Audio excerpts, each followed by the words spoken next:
The Washington Wizards open their preseason on Sunday, and nobody better to kick things off and preview the upcoming 2025 season for the DC family than Chase Hughes. He joins us next on Locked On Wizards.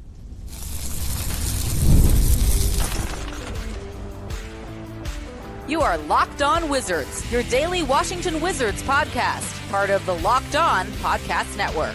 Your team every day. DC family, you are locked on to the Washington Wizards. We're your part of our family. We thank you for making Locked On Wizards your first listen every single day. If you're not an everydayer already, subscribe, hit the like button, and join the DC family. We're free and available wherever you get your podcasts, alongside the DC Sports content creating Savannah Abdullah-Ayubi. And I am your host, Ben Strober. I cover all things DC Sports for 106.7 The Fan and the Team 980. And today, we are honored to be joined by our pal from Monumental Sports Network, Chase Hughes. First time on the Locked On Wizards program for our guy Chase today. How we feeling tonight? Doing great. Thanks for having me. Not my first time on Locked On Wizards, but it has been a while. Oh, yeah. My first time on with you guys, so I'm excited about that. There we go. We got first time with us two as the host, so that is exciting to hear. What is exciting to get into today is Wizards preseason basketball, which begins on Sunday. They tip off against the Toronto Raptors at 3 p.m. Real quick reminder that today's episode is brought to you by FanDuel. Right now, new customers can bet just $5, and if your bet wins, you'll get $300 in bonus bets to use across the app. Head to FanDuel.com to get started. So, Chase, it's been kind of a wild roller coaster of emotions throughout this entire offseason, covering the Washington Wizards. If you're a Washington Wizards fan, just wanted to get your first impressions. How do you feel like the offseason has been overall for the Wizards in terms of trying to take that next step as an organization? I think it was a good, productive offseason. Obviously, right after the season, we were all talking about the draft lottery and how things would go, and they ended up getting the 6th pick, and that was disappointing. But I think the way that draft night went worked out really well for them. I didn't think Trey Johnson would be there 6th overall. He fell to them, and I think he fits their long-term needs really well because they were 30th in offense last year.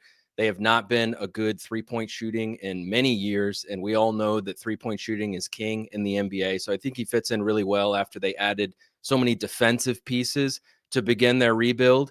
And then they didn't do much in terms of adding a ton of help in free agency, but bringing CJ McCollum in a trade and creating more financial flexibility long-term. I think that was great. I think Will Riley and Jamir Watkins give them some nice upside long-term. I've heard great things about how those guys are faring so far in training camp. So I think it was a good, productive offseason. I'd stop short of a great offseason just because I think you need to leave, something on the scale for if they were to acquire like a superstar player. So maybe someday down the road they can have a great offseason.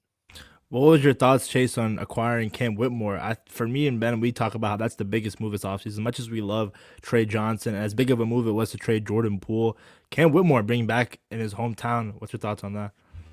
Yeah, I mean, I loved seeing that when it happened because I was a big fan of him in the pre-draft process. I, like many people, was surprised when he fell on draft night. I didn't think he was going to even make it to the Wizards, who, of course, were 8th on the clock, right? Then they moved up to get Bilal Coulibaly. His natural talent, his athleticism, I've always found him to be really fun to watch. I'll admit the last 2 years I've been checking Houston's box scores to see how he's done because he was one of my favorite prospects in that draft. And now he gets to play at home. I mean, I thought it would have been such a cool story if they drafted him on draft night because he really wanted to play here. We all know he grew up a Wizards fan. So did I. So I found a lot of what he said at the Combine really relatable about how he would go to games with his dad. I thought it was so cool how he told us his dad would surprise him with tickets when he got home from school and, how it was sort of a reward for doing well in school. And it just took a couple years, but they brought him here, and I think it's the perfect place to give him a second chance.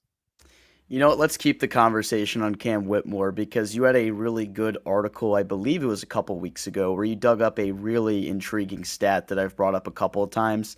So Cam Whitmore, I believe he had more dunks where he got 35 inches or more off the ground, I think if that was the stat that you referenced, than this entire Wizards roster combined last year. And we see the measurables, 6'7", 235. with his athleticism, how do you think that changes the dynamic of this team offensively this season? Well, I think he's the best athlete on the team, and he's probably the best athlete they've had in years. And not just what he can do around the rim and above the rim, but his speed, his power, his ability to get past people, particularly in transition. I think at a minimum, it's going to make the Wizards a little more fun to watch this year, because you just never know when he's going to throw down a poster dunk. And you mentioned all those high flying dunks. That was in not very many minutes either. You know, he only played like 800 something minutes. He wasn't in the rotation in Houston for most of the season. So there were a lot of guys on the Wizards who played many more minutes and didn't have that type of explosion that we can now track thanks to the dunk score leaderboard that NBA.com puts out. So if he gets a lot more minutes with the Wizards, it's going to be fun to monitor that. And he's just going to be fun to watch. He's also a good shooter. You know, he's a pretty good shooter at Villanova. He's shot probably slightly below league average from three, I think around 35% right through his career so far. But maybe with more minutes, he can be more of a rhythm shooter, a rhythm scorer, and prove to be one of their better shooters. So I think, you know, they needed some offensive help. Again, they were 30th in offensive rating last year. So I think he fits in really well with what they need. Speaking of rotation, Chase, right here in Washington, Coach Brian Keefe really doesn't give away what the starting lineup will look like come opening night. So for Much to our chagrin. Yeah, for Trey Johnson, Chase, because a lot of fans, even me and Ben, are wondering, when do you think he cracks the starting lineup? Because again, like, we want to see this kid win Rookie of the Year, but it doesn't help if he's not being able to play his full potential. I think he'll play plenty of minutes right from the start of the season, but that might not mean he's in the starting lineup on opening night.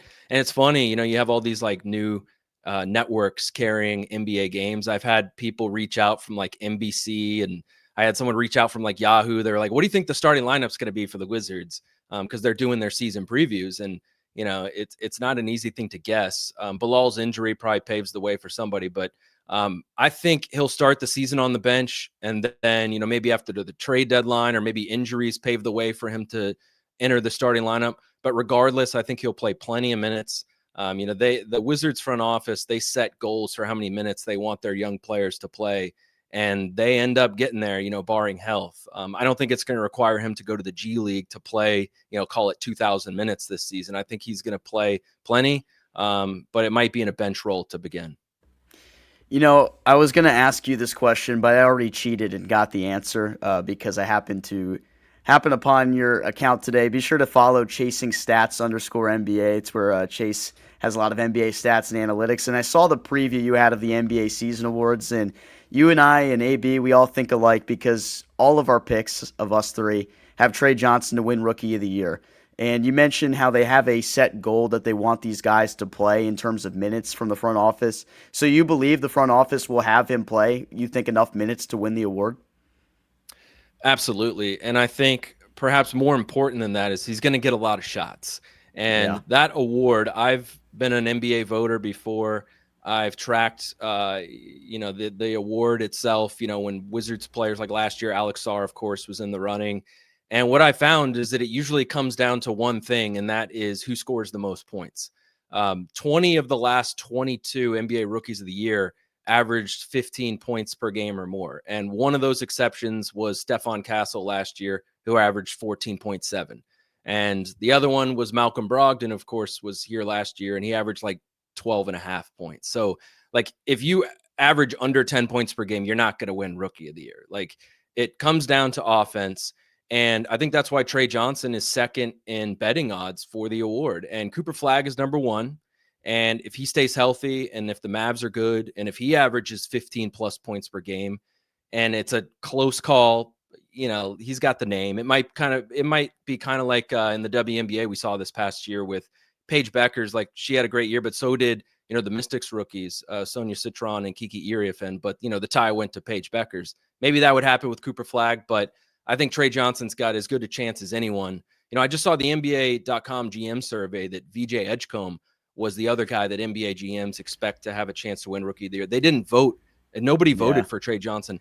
Just making that comparison, I think Trey Johnson's got a much better chance just because he's more offense than VJ Edgecombe is. That was exactly the video that we made today. Was actually talking about that list. AB, go ahead. Do you think Chase? I mean, question off that, like it's just how people view the Wizards, like just irrelevant. That's why Trey Johnson didn't get a vote.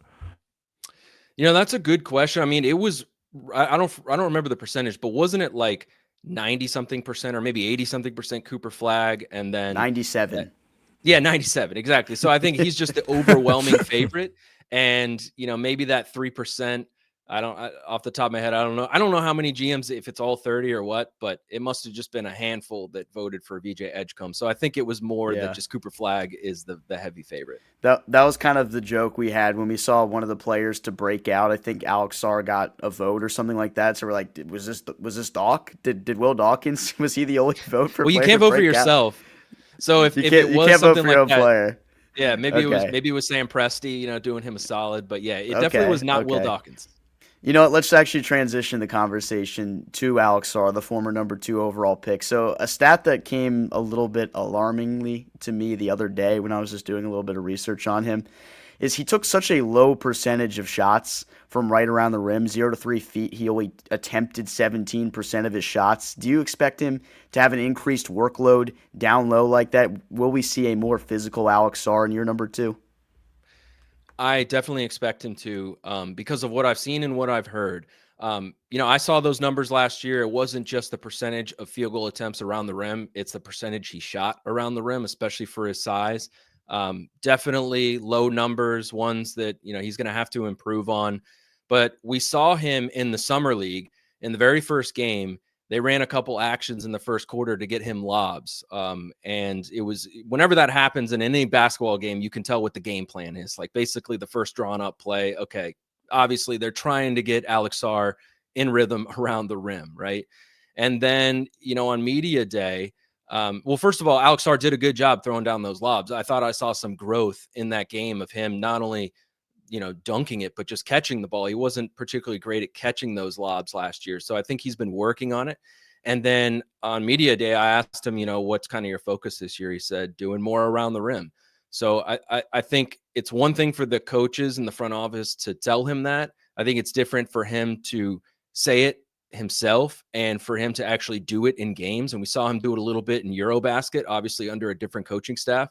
So I think the Wizards and Alex Sarr fully understand that, like, it's not just that he can't continue to play the way that he did last year, but if you're at 7 feet tall with a 38-inch vertical leap, not scoring around the rim, you're just simply leaving easy points on the table, right? Those are the easiest baskets he's going to get because, I just did a story recently on him and compared him to some of the best lob threats of the last 20, 25 years in terms of just size and vertical leap, that like in terms of what they measured at the combine.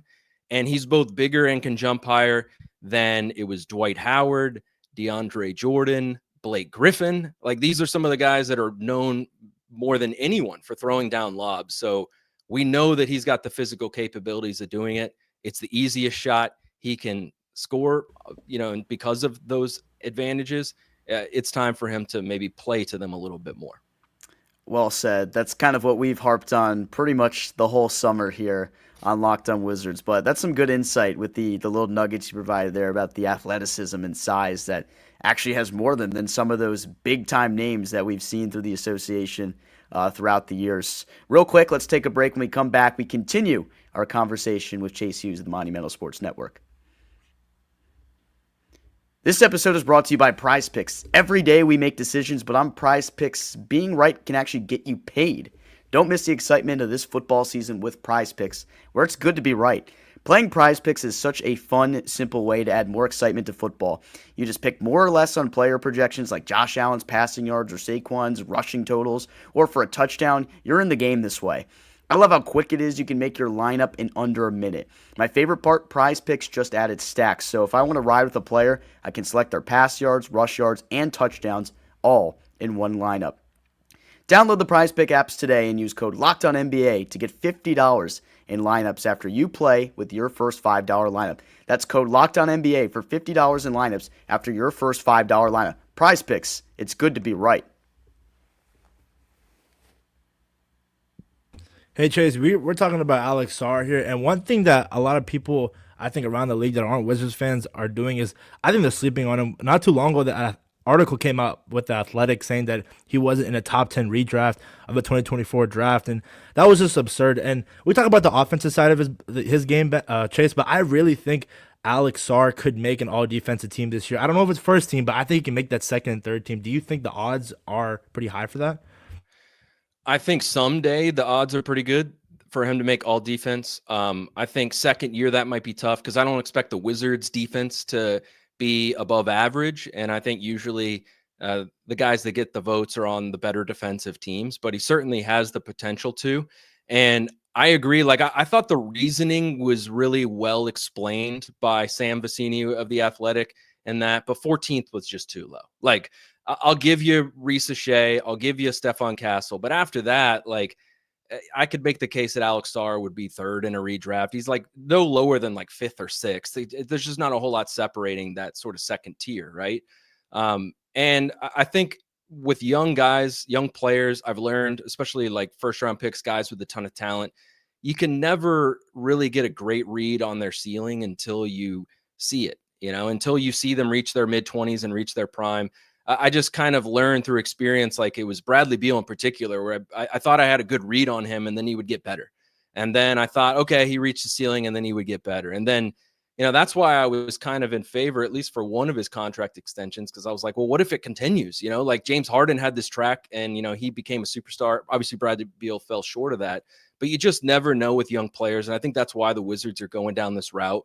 And it kind of reminds me, Vlad Guerrero, this is a baseball example, but Vlad Guerrero Jr. the other day had a big grand slam. And, I was like, I want to look up his numbers. And I had went under the radar for me just how good he's been, 5-time All-Star at age 26. And I was looking, I know this is a different sport, but the first 2 years, his numbers did not scream like future Hall of Famer. But then year 3, boom, 48 homers. And here we are, he's 26. Like the guy's clearly like on the road to Cooperstown. So like, you just never know when these guys are going to emerge. And so it could happen for Alex Sarr this year. It could happen next year. He's so young. He's just got such a long runway towards his prime. I'm all in for the baseball talk, Chase, so I'm glad that you brought that up. We actually debated a little bit about this earlier in the episode that came out at the time we're recording on Thursday. At what year can you really expect a player to almost reach their full potential? Like, do you feel like by year 4, a player is who he is for the most part, or you can get a read on? I know you kind of just went into it, but with different players, obviously the Wizards are taking guys that are freshly playing overseas, 18 years old. So by the time they're in year number 4, they're 22 years old, which is insane if you have a college guy that comes out after 4 years. And these guys will be younger than them, and they've played 4 years in the league.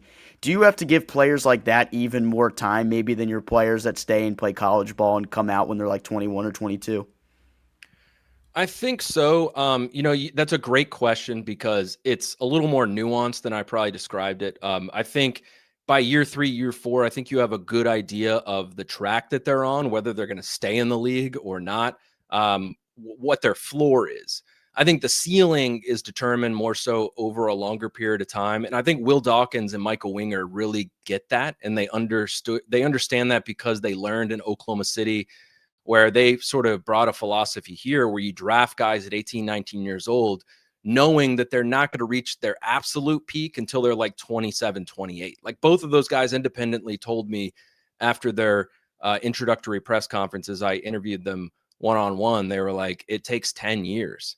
And that meshes with, there was a great study by, I believe it was Hoops Hype, which was like, what is the average age of an all NBA player, which was what they determined was a good idea of like, okay, this is when a player reaches their peak, right? This is when they reach the absolute upper echelon of the NBA, which is the top 15 players.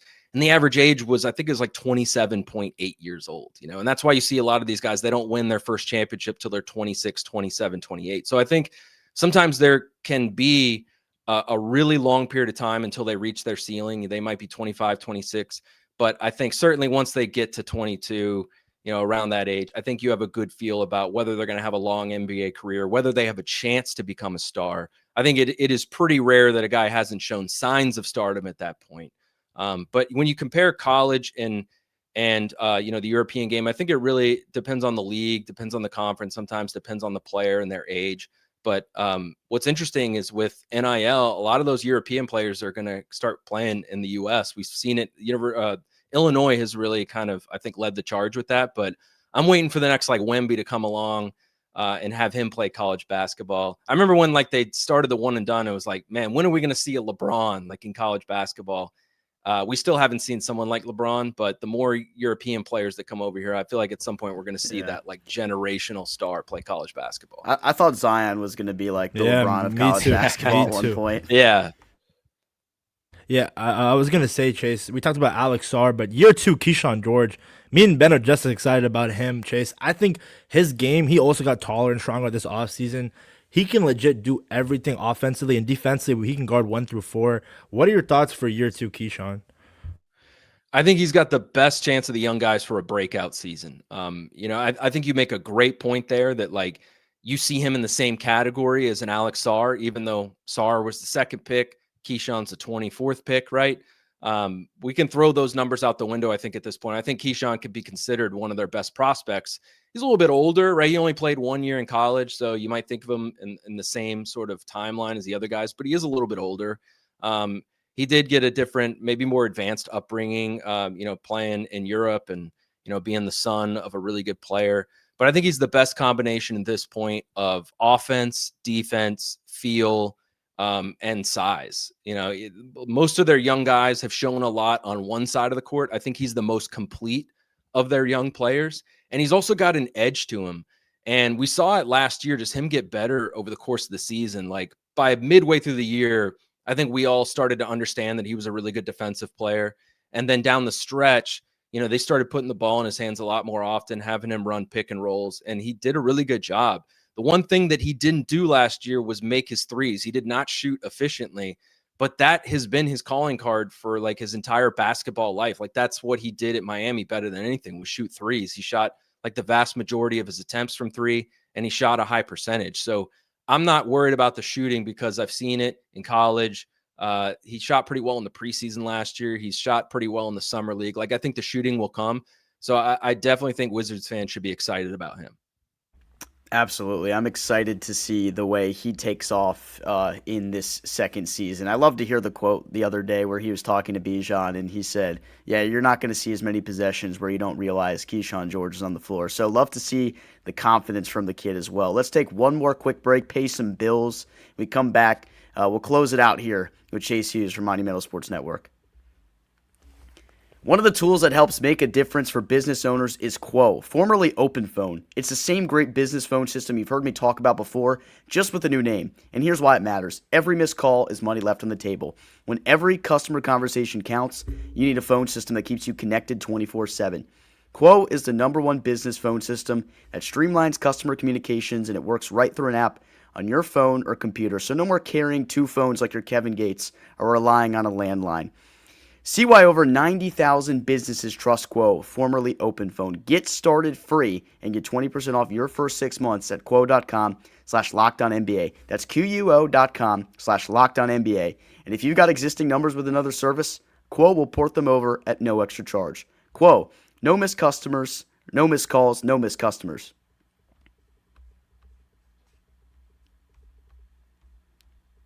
The NFL season is here, and FanDuel has an offer you don't want to miss. Right now, new customers can bet just $5, and you get $300 in bonus bets if you win. That's right. Pick a bet and put down $5, and if it hits, you'll unlock $300 in bets to use across the app. I love FanDuel because I can bet the way that I want. It gives me so many ways to play. I've built parlays, tried player props, and even followed the live lines during the games. It makes watching football even more exciting when you've got a little something riding on the action. Whether you're a casual fan or love diving into the stats, FanDuel makes the game day experience so much better. So what are you waiting for? Visit FanDuel.com to download the FanDuel app today and get started. Continuing the conversation here with our pal Chase Hughes. Be sure to check him out on X, Chase DC Sports. Yeah, I got that right. So Chase, as we get through the offseason finally and approach the regular season here, one of the things that we've seen throughout the entirety of camp and what we've heard from Brian Keefe and Will Dawkins is this idea of a meritocracy. amongst this Wizards organization, everyone fighting and competing for minutes. In defense, the way you're able to put in effort defensively has been a big focal point of those conversations, and we've heard the majority of the players say they feel like they can be better defensively because it's more of a want-to thing than like a actual physical skill thing for a lot of these guys. I kind of wanted to ask you how you see this shaping up for a player like Cam Whitmore, actually. And I know we talked about him earlier, but just to circle back on it, because he ultimately really wasn't in the rotation with the Udoka team because he wasn't really able to provide a lot defensively. Do you see that changing, though, here in DC under this different system? I'm hopeful. I mean, that is something that they want him to focus on. I think the directive from Brian Keefe is going to be very similar to what Ime Udoka was telling him in Houston, which is it starts with defense. He's a natural born scorer. Offense has always been his calling card, but if he can focus on defense, that will keep him on the court. Now, it is a very different dynamic in terms of in Houston, he had Amen Thompson and Tari Eason, two of the best wing defenders in the league, two extremely talented young players ahead of him on the depth chart. That quality of wing is not in front of him here in DC, but they still have depth at his position. And I think the idea of competition was just really a natural progression for the roster because when Will Dawkins and Michael Winger first got here, you know, it took time for them to get their guys here and make their own draft picks. But now they've made quite a few draft picks. They've brought in a ton of young players, and there happens to be considerable depth at the wing position. So I think Cam Whitmore might already be one of the most talented offensive players on the team, but the Wizards are they're very intent on having guys play the way that they want to play. And that involves defense because they know that to win a championship in the NBA, you have to play defense. You can look back at all the teams this century. There are very few exceptions where a team didn't have a top 10 defense in the regular season and then went on to win a title. And some of those exceptions include there was one team in one of the Lakers teams, I think it was 01-02 with Shaq and Kobe. They had a kind of a below average defense during the regular season, but then in the playoffs, they had the number one defense. The Warriors one year with Kevin Durant, their defense slipped, but we all know they can play defense. Guess what happened in the playoffs? They had the number one defense. One exception would be the Nikola Jokic Nuggets. They didn't have a great defense in the regular season, they weren't a number one defense in the playoffs, but they had Jokic and, the stars aligned for them. But basically, with very few exceptions, you have to have an elite defense to win a title in the NBA. That's been tried and true for many, many years, going back many decades. And so when they talk about laying a sustainable foundation so that when they get to the playoffs, it's not just a visit, it's an arrival. They know that defense is going to be the thing that sort of raises the floor to a point where they can go on deep playoff runs every year. We're in year 3 of this rebuild, Chase, and my question is, what do you think the biggest difference is from this Wizards team this year going into the season compared to last year? I think the competition idea, just the depth that they now have, particularly at wing, but also at guard, I think that's just going to have some domino effects that we didn't see last year. Hopefully it brings out the best of their young players, right? Like competition, iron can sharpen iron. It might bring out the best in a Bilal Coulibaly or a Cam Whitmore or a Keyshawn George or a Corey Kispert or a Will Riley because they're all sort of competing for the same roles in the rotation. But those aren't the only domino effects. It's not just like, okay, these guys are competing. If everyone's healthy, competition means that some guys might not play some nights, even if they're healthy. When last year, maybe those minutes would have been offered no matter whether their shot was falling or not. And then I think another domino effect, and this was stated by Will Dawkins during his press conference, is, we might see a little bit more spillover to the go-go. A year ago, I thought that Keyshawn George might spend some time with the go-go. He never went down there, but maybe it's different for Will Riley this year. Jamir Watkins, it wouldn't be a surprise if a second-round pick played some time with the go-go, but if Will Riley went down there, that would be a departure from the norm for the last few years.